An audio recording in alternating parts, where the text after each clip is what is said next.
It's time for Coffee with the Chicken Ladies, a podcast for people who love chickens. Hey everybody, and welcome. It's Chrisie&Holly from Coffee with the Chicken Ladies. We're here, and this is episode number 273 of our podcast, where we talk about everything chicken, family, fun, and more chickens. More chickens. We drink a ton of coffee. I'm talking a ton. But most importantly, we hug chickens and other poultry every day. And we kiss them too, don't forget. We brew coffee from a little coffee roaster in Houston, Texas. Bright and early coffee. Callahan, what kind of coffee are we brewing today? We are back to Texas cinnamon. Yeah. Yeehaw, we like the Western now. We're all in. And if you're not drinking... That's me. Sorry. If we're not drinking this, you got me all discombobulated over here. This Texas cinnamon, then you are missing out. And you're missing out on the Western buzz, too. And there's a code, CWTCL 15, and you get 15% off this bagged coffee. Where should everybody go? BrightandEarlyCoffee.com, y'all. And if you want K-Cups, y'all, go over to Amazon, and you can get them there and follow them on their social media. They got a chicken card. It's pretty cool. Okay, are you ready to sip some of this delicious Texas cinnamon coffee, NJ? I am. But first, a word from our sponsor. We have some exciting news to share from our sponsor, Grubbly Farms. They're here, new and improved, Grubbly's World Harvest. I'm a longtime subscriber, and my flock love the healthy, nutritious treats. Plus, orders $40 and more ship free. If you haven't heard, Grubbly's has a fantastic layer pellet and crumble feed. It's packed with plant and insect protein, perfect for those picky chickens and ducks. Grubbly Farms makes food and treats for healthy pets and planet. To support us and Grubbly Farms, use the link grubbly.co/coffee. Try it today. Okay, we're feeling good. We're about to hit 40 today. I know. Woo! Put in the fireworks now. I mean, seriously, melt, baby, melt. That's all I can say. Right now, it's melting a little bit, but Joe anticipated, he said that the whole driveway would be clear today. And I'm like, don't think so.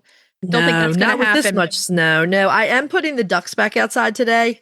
Well, that's good. I had to break all the ice on the top of their yard.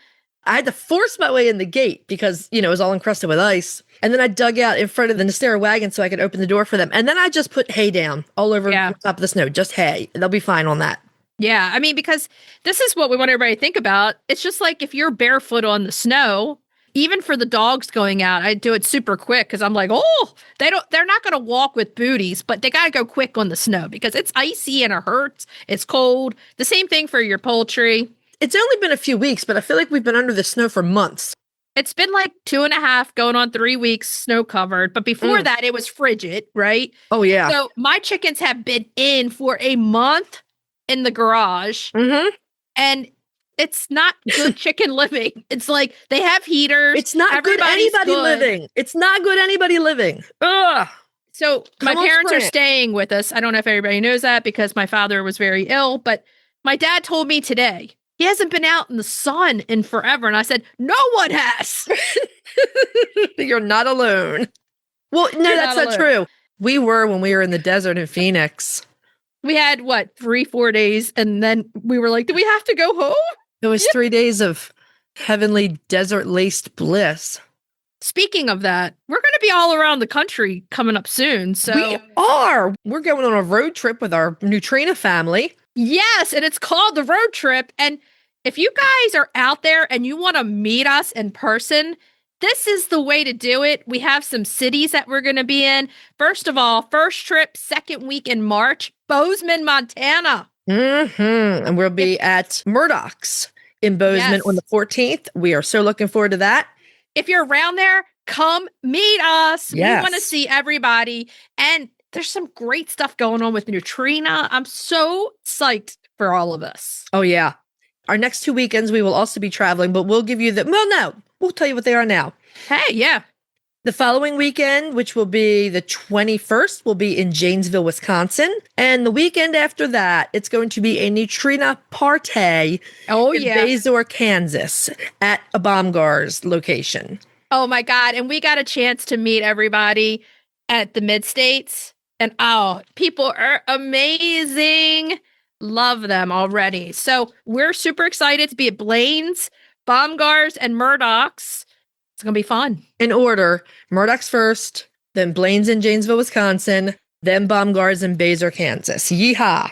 In March, come see us. Let's fill these places up because they're going to have extra chicks there. We know this.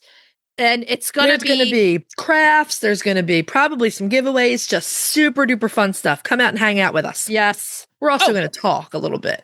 We're going to talk a little bit. So, hey, you're going to have to listen to us a little bit. But hey, on that note, if you're listening to our show and you're loving it, head on over to Apple Podcast and leave us a written review. Thank you to everyone who has taken a few minutes of your time to do that.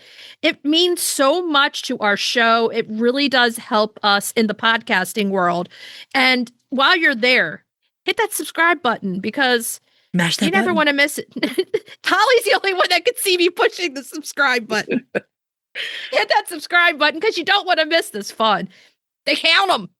If you're looking for other ways to help support the show, you can tell a few chicken, duck, or goose-loving friends about us. You can share your favorite episodes on social media.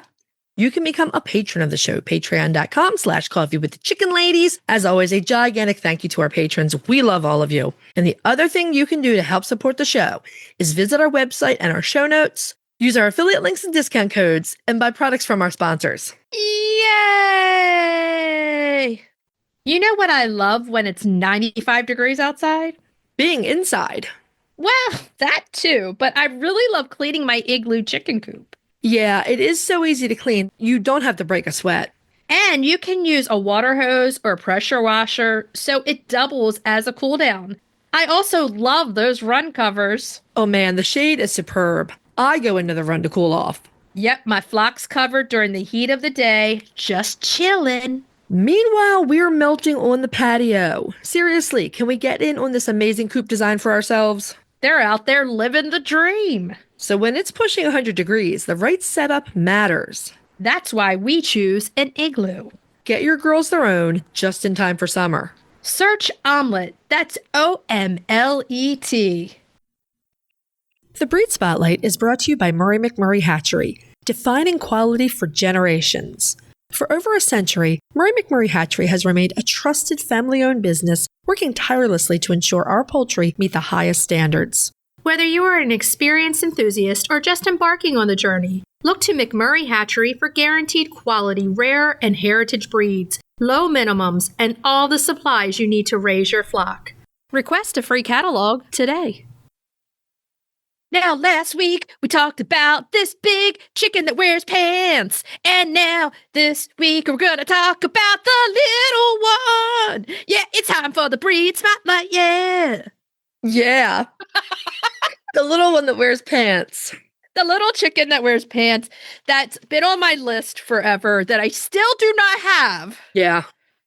Well, you haven't set up your bantam flock. No, I have not. You need another coop and run for that. I do, for my little bantams. Oh, my goodness.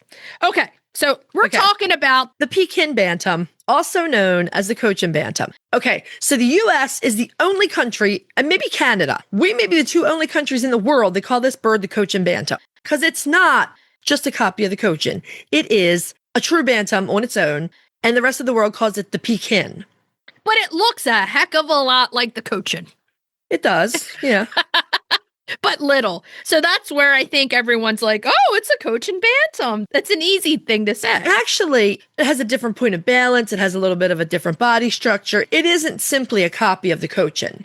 So this bird has always, and you know, I don't know if you know what I'm going to say or not, but it's always reminded me of the Beauty and the Beast, the feather duster. Like you said, they have the pants, the big, big fluffy pants, the pantaloons, as we call them. But for the Pekin or the Cochin Bantam, again, they have a little bit of a different they're low shape, and they look like just a round ball of feathers with a head. They're lower to the ground, so they just look like a big feather duster with a head, like on Beauty and the Beast. I forgot her name. Was she French? I can't remember. Message us over on Instagram if somebody knows Babette the feather duster. Oh, did you? You got it. Okay. Was she really Babette? I don't know. I don't know. I have no idea. If you know it, message us over on Insta. So the Cochin Bantam or the Pekin, they're a breed in their own right with their own history and their own genetics. Like you said, they're similar to the Cochin in many ways, but due to the small numbers of them that came out of China, we'll explain that in a bit, they most likely had some Cochin blood and genetics from several other Bantam breeds bred into them here and there through the centuries. But they are, again, true Bantams. They appeared in the original printing of the American Poultry Association Standard of Perfection in 1874 and again in 1891 as Pekins/Cochin Bantams. Both names were listed for them. Now, they disappeared from the Standard of Perfection somewhere in the early 20th century, but they were reaccepted in 1965 under all of the colors that we're going to name later. It's a lot of colors. It's a lot. It has been well documented that the large fowl Cochin, at the time known as the Shanghai fowl, arrived in the UK in 1847, while the Pekin Bantam didn't arrive in the UK until 1861. The Pekins began showing up at poultry shows in about 1863, so they were actively being shown. I mean, if you have them, you're going to want to show them. They're cute as a button. Well, even in 1863, they wanted to show them. Oh, yeah. The Pekin chickens. Purse chickens. They are seriously purse chickens, yeah. The Pekin Bantams were taken from China during the second period of the Opium Wars. After the burning of the Summer Palace in Peking, which we now know as Beijing, right. Miss A.C. Crode, the patroness of the Langshan chicken, wrote in her book, The Langshan Fowl, that she was present in China at the time, and she witnessed the Pekin Bantams being stolen and looted from the Beijing Summer Palace and sent off to the UK. She referred to them as charming pets that ranged through the gardens of the Summer Palace and served as companions to the members of the royal family. Let's look at it this way. They're little, they're tiny, they're not going to be able to eat as much or trample through your gardens as much as a bigger chicken. They're beautiful. So if you had to have an ornamental chicken that wasn't going to do a ton of damage, it probably is these little beauties. You know what else it reminds me of when you said they're being poached and everything else and looted is parrots. Parrots are taken from their places like that all the time. Mm-hmm. Let's stop doing that, people. Let's not do that. The Summer Palace in Beijing was a large compound of palaces and gardens built by the Qing dynasty, and they were the last imperial dynasty of China. Now, in the mid-1800s, the British Empire had a large presence in China, and there were several struggles between the two over Britain's growing opium trade. In a nutshell, the British were importing opium from, I believe, India, and the imperial family and the Chinese officials were worried about the growing number of Chinese people who were becoming addicted to the drug. Fighting broke out, and at some point, a British journalist was killed and tortured. I mean, emotions were really running high over this. The story goes that the journalist was a friend of Lord Elgin. Lord Elgin was the man who was, at that time, was in charge of the British forces in China. Elgin ordered the British troops to burn the Summer Palace. The French troops that were also in China joined in, and before long, it was just a mess of burning, pillaging, and looting. Priceless works of art and historical treasures and various pets of the royal family were stolen, and they made their way back to Europe. There was another type of animal looted from the Summer Palace and sent on to Queen Victoria, and this was the Pekingese dog, sometimes referred to in the Victorian era as the Pekin pug. I thought it was interesting. They share some definite similarities with the Pekin Bantams, and legend says that the dogs and Bantams were meant to keep each other company in the royal gardens. Both were bred with lots of fur and feathers to withstand the long, cold Beijing winters, and they were both these almost purely ornamental pets. I had a Pekingese at one point named Sarah. Sarah, yes. That's like the kindergarten thing. I had one. Wait a minute. Call on me. I had one. And you could see that. They're so short to the ground. They have long hair, and they are really gentle animals. Both the Bantams and the Pekingese dogs were meant to look like they were floating, not walking, right? They had either feathers or fur all the way down to the ground. Yeah, you could barely see their little toes. Right. Sarah was so cute. She was. I remember Sarah very well. Okay, so Cochin Bantams are, like we're talking about this now, let's go into this. We're very heavily feathered Bantam chickens. It's huge amounts of feathers. I mean, it's like a fluff ball. Feathery volleyball with a head. I mean, yeah, so much feathering. And it's even on their legs. They got yellow legs and feet, as well as a very wide, fluffy tail. Now, does this sound like a chicken that you would want? I mean, come on. Yeah, I love them. I think they're the most adorable little things going. Yeah. They have so many feathers that they look much bigger than their 1.5 to 2 pounds that they actually weigh. I mean, yes. they look like they could be like 5 pounds because they got so much They look feathers. like if you picked them up, they would weigh as much as a leghorn or a leg bar, but Oh, for they do sure. not. You're maxing at about 2 pounds. The rest is fluff. Mhm. They're like 2 pounds plus fluff. So they have small straight combs and very small wattles, which is going to make them good for colder weather. But keep in mind, they're little, even with all that feather, so they don't have the body mass to keep them warm. Mhm. Now, they also come in a wide range of colors that we're going to tell you right now, and it's a wide range. Now, let's start with black, White, red, blue, buff, splash, mottled, birchen, partridge, barred or cuckoo, Colombian, gold laced, and silver laced. That's a long list of colors. You could have one of every color and make it look like you have all different kinds of chickens, but they're all. I think I would like the mottled and the birchen because I love both of those color varieties. And partridge too. Partridge. I was going to go with partridge, gold laced, the red, the blue, the buff, the splash, the mottled. I'd pick one of all of them. All of them. So in the US, they can be frizzled, and everybody knows how I feel about frizzle. Love the frizzle. Love it. No one's ever heard you mention that. Not sure about anywhere else, though, but in the US, you can get them frizzled. So the difference in conformation is one of the things that is supposed to differentiate the Pekin from the Cochin. Pekins are rather round-shaped, and their carriage tilts forward with their head slightly closer to the ground than their elaborate tail feathers. So they're always going to be pointing down. If you look at them in profile, right, their head is lower, where if you look at a standard Cochin, they have a very upright carriage. Yeah, so this tilt is a key characteristic of the Pekin. The bird on the whole, though, the tail especially, should be abundantly feathered and well-rounded. They should be a feathered basketball. That's what they should be. Yep, pretty much. So seriously, there's no other way to say it. It's kind of like our Jubilee Orpingtons. They're feathered basketballs. I mean, that's what they are. So the Pekin or the Cochin Bantam hens, they got a lot of things going for them, but they're not great layers. So that's not No. They don't have the egg laying going for them. They're going to give you around 100 or so small white eggs per year or 2 eggs per week. Like most bantams, they make fantastic broody mamas. Now, okay, we have Cochins, the standard size, that are like broody mamas to the tilt. Can you imagine Bantam? Holy guacamole. It's interesting to me because Nankins are probably the best layers out of the Bantam class, and they're also, along with the Pekin or Cochin Bantams, they're also the best broodies. But here's the difference. A Nankin hen's a little thing. She can only fit a few eggs under there, where these Pekin... Oh, yeah. Keep in mind, I mean, that's a lot of feather. That's a wide... Yeah, I mean, the wide load in the back. It's not a bad thing. It's not a bad thing. Can you imagine them spread out in a broody pancake, though? It's probably the cutest thing ever. They need a little sign that says, baby got back. Baby got flat. Baby got fluff. Fluff. Yeah. So keep in mind, Bantams are known for going broody. So yeah, this could be. So these adorable little birds, they're going to make you the best pets. That's what they were bred for. Garden birds and pets. They're also great for a small space chicken keeper who wants pretty birds but doesn't need a ton of eggs.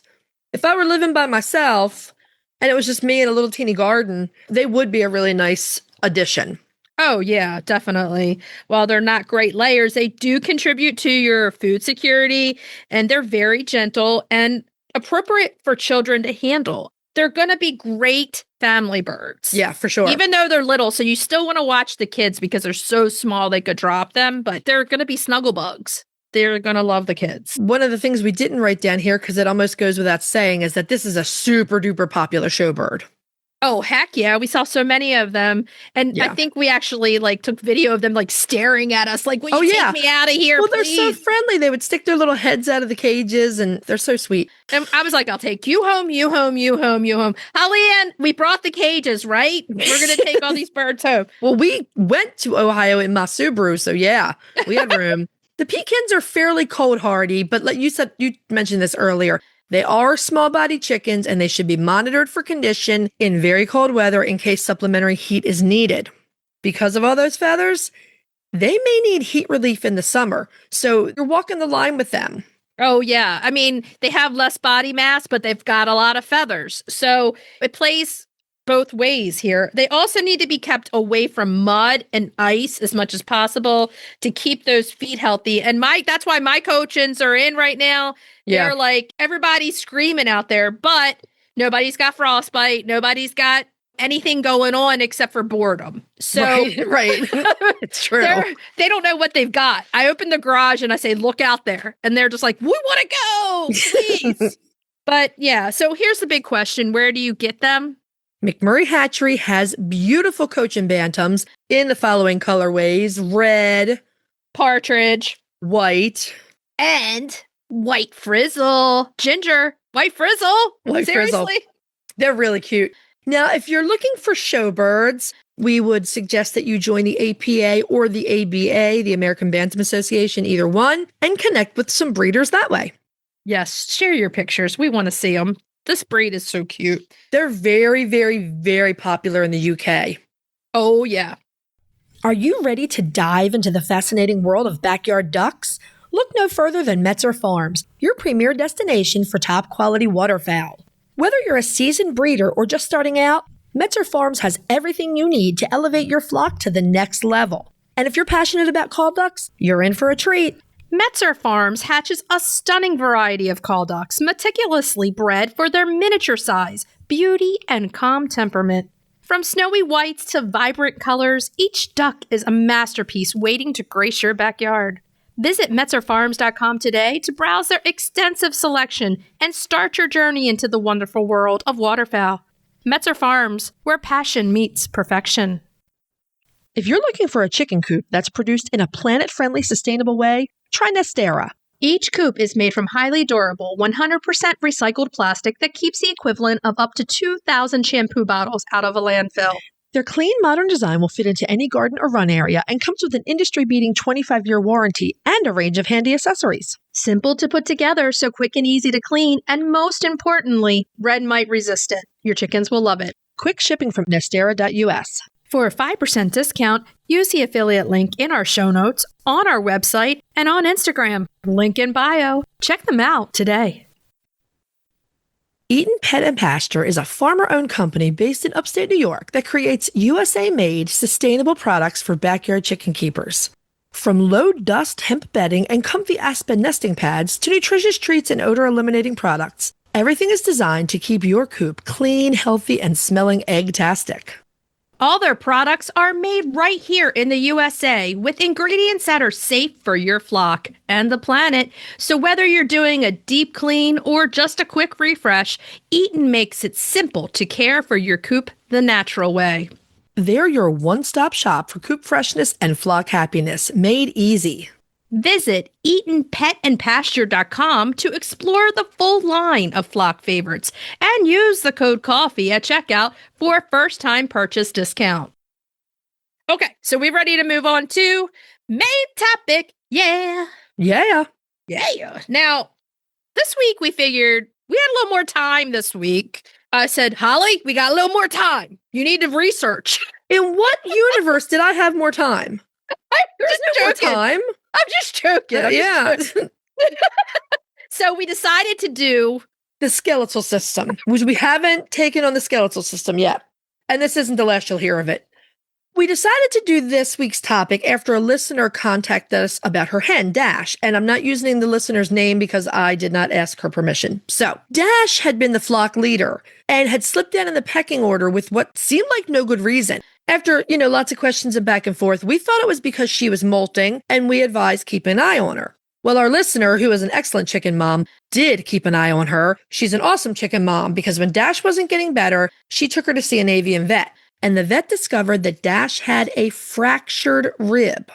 I know. When I saw that come over, I was like, thank you so much for this update because we didn't even think about a fractured rib in this. No, we certainly didn't. Now, while we'd never heard of it, we were super curious about it. And again, it reminded us that we haven't given much coverage to the chicken skeletal system. And before anyone asks, yes, Dash is recovering and doing well. I know. It's such a happy. And you know what? This person, they came to us. We gave our opinion. But then when things got worse, they went to the vet. And that's what I love about the situation. And there's an outcome. So an x-ray can show a broken bone in a chicken. Mm-hmm. And let's not forget, under all the skin and feathers, there are bones. So let's talk.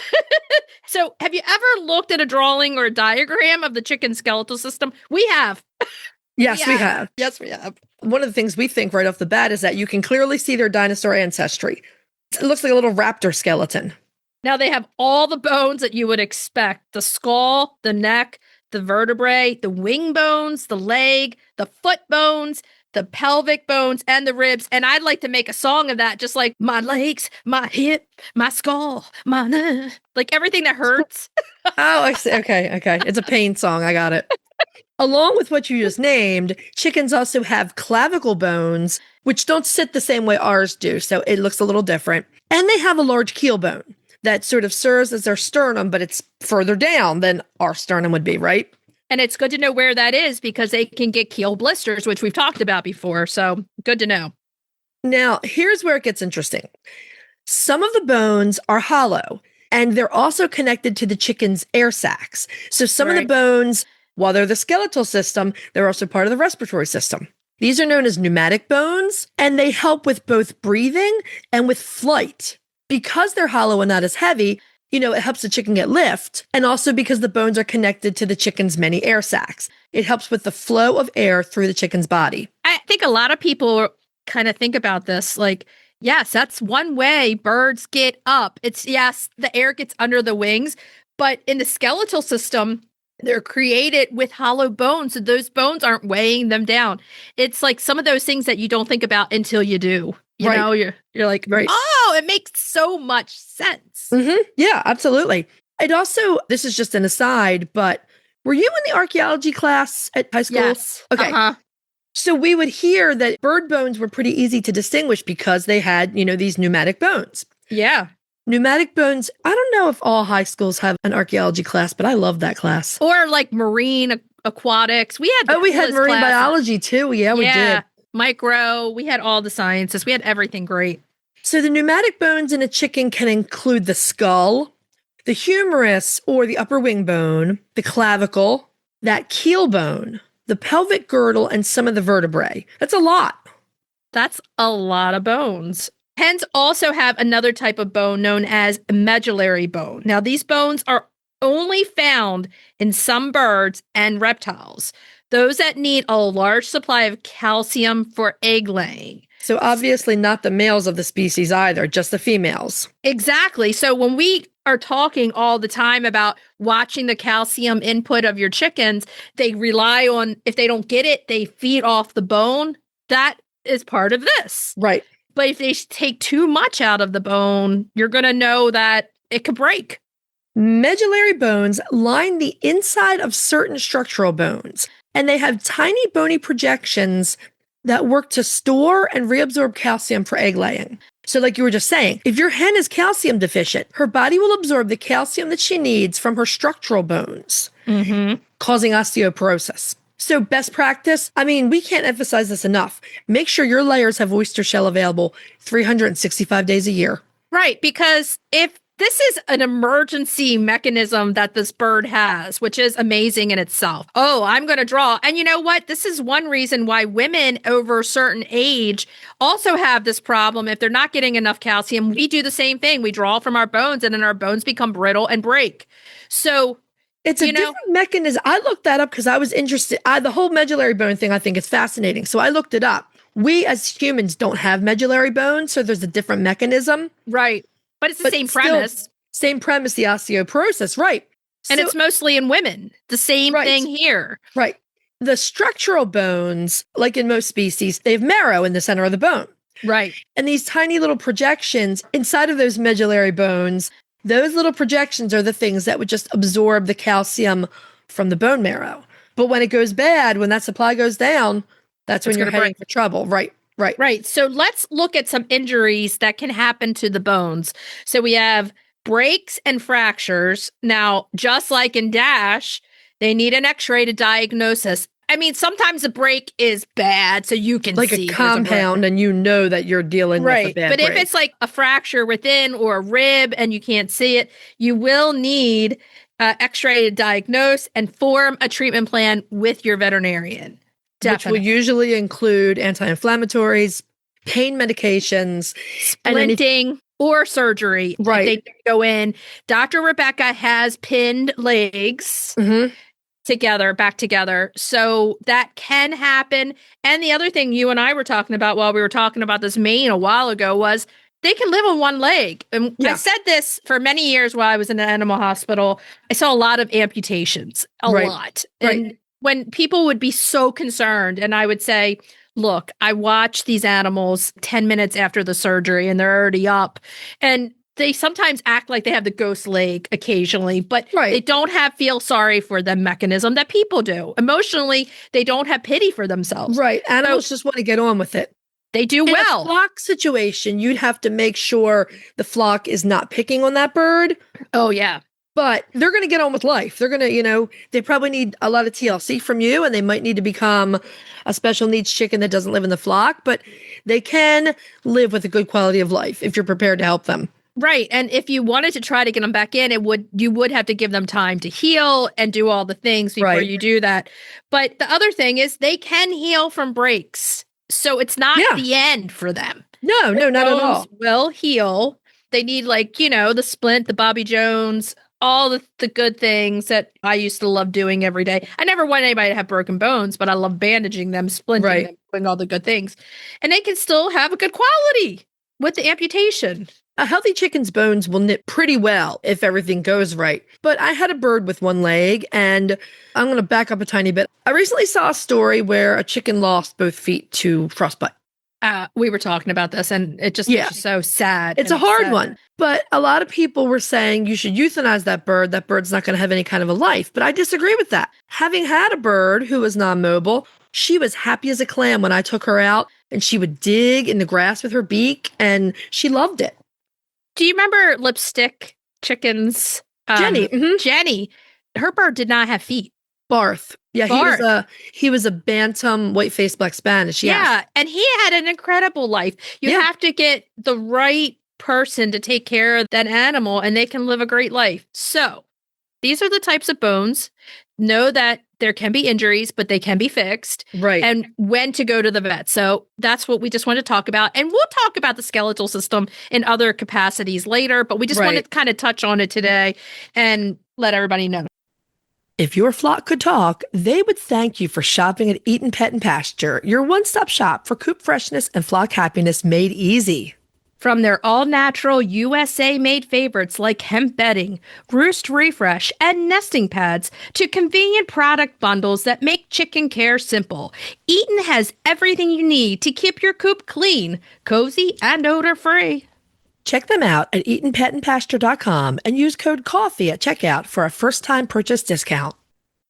Are we ready to move on to cracking the eggs? Cracking those eggs. Now, okay, we're not shy about saying to everybody we just came back from Phoenix and we fell in love with the prickly pear cactus. Oh, yes. This cornbread is an ode to our love of the Sonoran Desert and our attempt to capture some of the spirit and the delicious local ingredients we experienced in Phoenix. Oh, Phoenix, I love you. So when we sat down at that bar and we ordered that appetizer, I had never had cactus before ever. I'm always willing to try something new. And it was the best thing I had had. It was delicious. It was so good. Well, what we found is that prickly pear cactus is edible. It's edible for people. It's edible for animals, including chickens. Both the flowers, which are this bright pink, and they taste really good in your margarita. Yeah, I had multiples. Right? And the plant itself, so like once the spines are removed, that's sort of the paddle-shaped leaf. That's known as nopales, and those are edible as well. Delicious, delicious. Oh, so good. So the Southwestern Cactus and Cheddar Cornbread was born after we were talking, and we were like, well, yeah, let's do an ode. So This is so good. I had it for breakfast this morning. I had it for Lunch dinner and last dinner. night. Yes. Breakfast, lunch, and dinner. Uh-huh. Okay, so 1 cup of those Napolitos, roughly chopped from a jar, since most of us can't get fresh ones, that's for sure. 1 cup of yellow cornmeal, 1 cup of all-purpose flour or gluten-free 1-to-1 flour, 2 to 3 tablespoons of sugar, 1 tablespoon of baking powder, 3/4 of a teaspoon of salt. Let's throw in there 1 egg, 1 cup of milk or dairy-free milk, 1/4 cup of oil or melted butter or dairy-free butter, 3/4 of a cup of corn kernels, any kind will work. I love corn in my cornbread. Love it. Me too. And 1 cup of shredded cheddar or dairy-free shredded cheddar cheese. That's a little bit of a tongue twister there. When you and I were working on developing this recipe, we thought about putting the corn in, and then we were like, no, we don't want to put too much in and make it too complicated. But as I was testing the first batch, I remembered that I had some really, really delicious sweet corn frozen from the summer. So I used it. It was about 1.5 cups. I took about 3/4 of a cup of it, split it in half and put it in there. It's so good. Every cornbread I make, I put corn in. Like, I think I was talking to like black beans or something, and I was like, no, I don't want to take away from the cactus. Right. So I saw other versions of a similar cornbread where they put the Napolitos, the corn, and jalapenos in there. I think the jalapeno could be good if you de-seed, if you don't want a huge amount of hot. It could kind of bring a little bit of a tang to it for sure. We stayed on the sweet and cheesy on this one, so. Oh, yeah. You're going to preheat your oven to 425 degrees Fahrenheit, which is 220 centigrade. You're going to grease an 8-inch square baking dish. Or if you want to make this in a cast iron skillet, you can just heat it up in the oven with a little oil or butter in it. Right.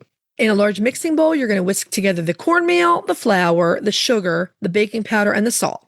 You're going to add the egg, the milk, and the oil or melted butter and whisk all that together. I did use a duck egg, which made an insanely tender cornbread. Duck, chicken, whatever you got, it's going to work. Oh, yeah. Once you have everything mixed together, you're going to stir in the Napolitos, the corn kernels, and the cheddar cheese. Pour that into your prepared dish or skillet. Bake it for 20 to 25 minutes or until it's golden brown and a tester comes out clean. Serve it with lots of butter and enjoy it because it's incredible. Cornbread is one of my favorites. It's like it's like an indulgence, but it really isn't. I don't know. I just love cornbread. I could eat it all the time. You put the Napolitos in there and you're like, where's prickly pear been all my life? It's a dessert, man. If you put more sugar in it, probably can stray into dessert territory, but yeah. Okay, so try it. You might like it. Let us know what you think. We'd love to see it. Send us pictures. Okay, so let's move on to retail therapy. Retail therapy. Yeah. Now, we're sticking with our seed spotlights. We're doing retail every 2 weeks and seed spotlights every 2 weeks. And this week, we're doing the Early Jersey Wakefield Cabbage. This is one of my favorite cabbages to grow. It's one of the first I grew. I grew Early Jersey Wakefield and Green Express back when I started working with cabbage because they were smaller. Yeah. And I just kept this one because the taste is so good. So cabbage is a member of the Brassica family, and all parts of it are edible for humans and poultry. It has been cultivated by humans for over 4,000 years with evidence of its origins in both Europe and Asia, so it was pretty widespread. The earliest cabbages were loose-leaved, non-heading varieties, and they were widely consumed by early people, including the Greeks, the Romans, and the Egyptians. Heading cabbages, that's what we're used to, the round-headed cabbage. I like growing cabbage and lettuce because you just eat the whole thing and take it out and you're done. It's like then you replant next year. Easy peasy. Very easy. Heading cabbages were developed in Northern Europe during the Middle Ages, and they became a staple food crop for most countries due to their nutrition and their long storage ability. The French explorer Jacques Cartier is credited with bringing the cabbage as we know it to the New World, where it also became a staple crop. Now, the Early Jersey Wakefield, it's a small heirloom, just like the apples that Holly loves. She loves heirloom cabbage also. Not all. I like big apples and small cabbage.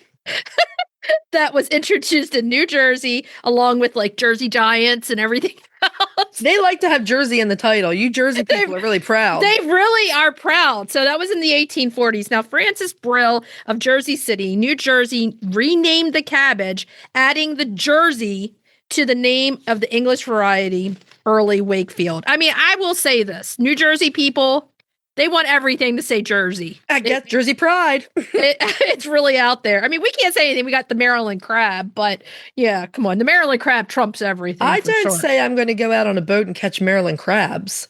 No, I say crabs, but it is the Maryland crab.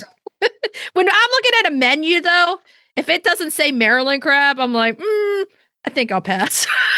I don't order crabs anyplace but home. Okay, let me get back to this now. So the cabbage is the hardiness. It's fast growth of 60 to 75 days, frost tolerant, relatively compacted size, and good flavor made it one of the most popular cultivars of the late 1800s. So these people were stuffing cabbages everywhere. It has a conical head, making it an unusual and attractive plant in the garden.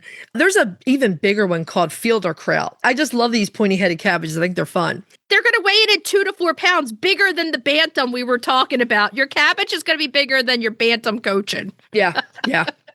It's also an extremely versatile cabbage. You can use it for anything from coleslaw to sauerkraut to roasted cabbages. They all work with Early Jersey.